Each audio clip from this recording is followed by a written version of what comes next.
I can't be very detail specific here due to the nature of my job, but I will try my best to communicate the story as best as I can. I work in the cyber crimes division of a law enforcement agency. That's about as specific I can get.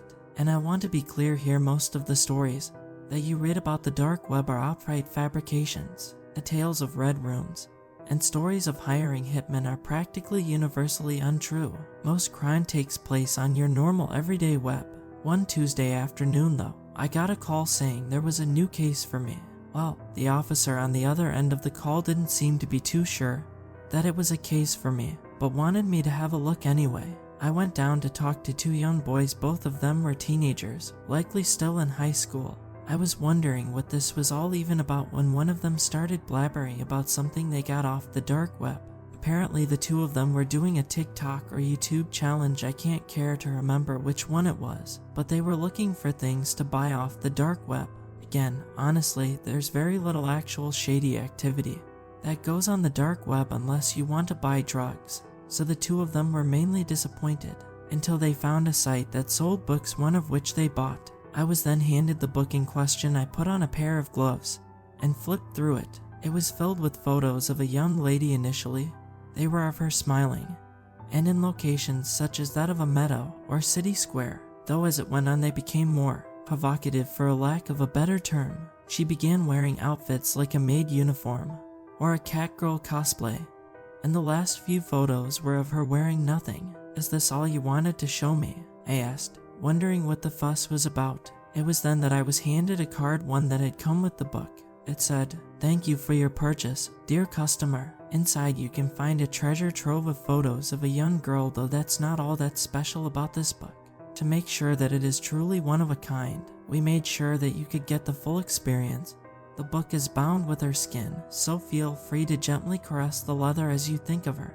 Again, thank you for your purchase. At this point I should probably mention, for those who might be unaware, what anthropomorphic bibliopgy is. It's the name for the practice of binding a book with human skin. I probably don't need to say this, but it is illegal. Even assuming the skin was from a cadaver, you'd run into laws dealing with human remains. This card though, from what was written on it, it was made to sound as if the skin had been taken from the girl while she was alive. Well, either that, or she had been killed and then skinned specifically to make this book. I thought the whole thing was an elaborate joke. My first hunch was that the two boys were in on it, but they seemed too scared for it to be a hoax on their end, and I interviewed the two of them separately, and their stories held up. Alright, perhaps they were telling the truth, but that didn't mean that the book was really bound with human skin. Even if it felt like leather, it was most likely animal leather, and all of this added for flavor. I told the officer in charge of the case just that, and said that there was no real need to investigate further, though I did give the young boys a warning regarding buying things off of sketch websites. And that's when the case ended, or so I thought. As it turns out, the officer in charge of the case decided that on the off chance that it was real, to get the book tested. And it turned out the leather binding the book was, as a matter of fact, from human skin. As you can imagine, interest in the case surged after that. We were dealing with a potential murder case now, and we called the two boys back. I was also brought back on board to try to get to the root of things, and I was able to get the Tor address of the site they used. Unfortunately, all I got was an error message. When I used that link, I did some more sleuthing, but that got me nowhere. Frustrated, I turned to other sources for help, but there was little progress that I was able to make. Further analysis of the skin revealed that it did belong to a woman and one of Caucasian descent, which all lined up with what I saw in the photographs. But there was little else that forensics could do, as the process of preparing the leather made many tests unviable. A DNA test of the skin didn't reveal anything, and we searched far and wide to see if anyone recognized the girl in those photos. No match till date. The case was about to turn cold when I managed to find an unexpected lead. On a forum, I caught wind of someone else who had purchased a similar book and was confused regarding the veracity of what was claimed about it. It was 3 states over, but we managed to track down the poster, who was a woman who had bought it out of morbid curiosity. Forensic testing revealed the cover was made of human skin as well. She had a different Tor link, one which I tried, and this one actually worked. The site by itself was nothing very impressive. It was as basic as could be, kind of like old sites back in the 2000s. I would have thought that it was a cheap prank based off this alone, but the two cases made me hold back my skepticism. I took screenshots of the websites and confirmed with the two boys who first came to us with this case that this was the site we were looking for. Both of the books had been mailed from fake addresses from mailboxes within large cities, so there was little to go on there. Given this, we decided to try the site for ourselves, and I placed an order, only for nothing to turn up.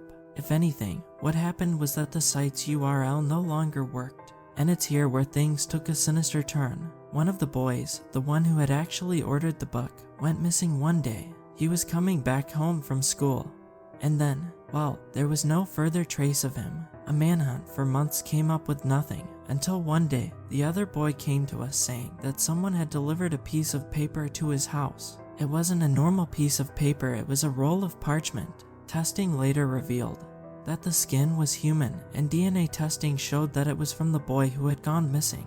Upon it, written with what was later confirmed to be blood, were the words, "Stay out of our business." I don't like to admit this, but that single incident spooked me beyond anything I've ever encountered. I'm not really used to being in the line of fire yet. I know I'm part of law enforcement, but my work is usually done behind a computer screen. I didn't catch a wink of sleep for 3 nights after we confirmed what it was. I vividly remember how his mother broke down in tears when we gave her the news. There are no more leads aside from that anyway, and I honestly want nothing more to do with the case anymore. People who would gladly skin someone and then use that skin are not people I want to be in close contact with. Well, the case might be over, but I'm leaving this here as a general warning: do not buy things off the dark web, even if it's more than likely a joke than not, because sometimes they might not be kidding.